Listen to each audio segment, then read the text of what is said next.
క్రైస్తవ సంఘానికి, సమాజానికి కానీ ఆయన ఒక పగడం.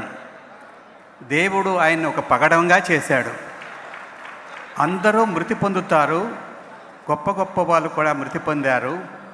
కానీ దైవజనులు యేసన్న గారు ఒక మాట అన్నారు, నా ముగింపు నీకు మహిమకరంగా ఉండాలని.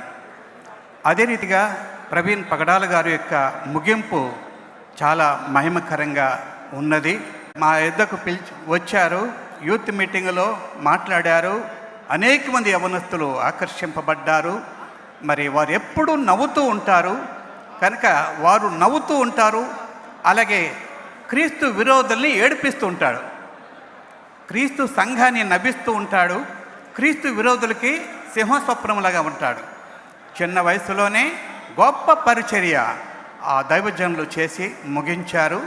కాబట్టి ఇప్పుడు ప్రవీణ పగడాల గారు మన మధ్య లేరు, కానీ ఆయన స్ఫూర్తి, ఆయన మాదిరి మన మధ్య ఉంది.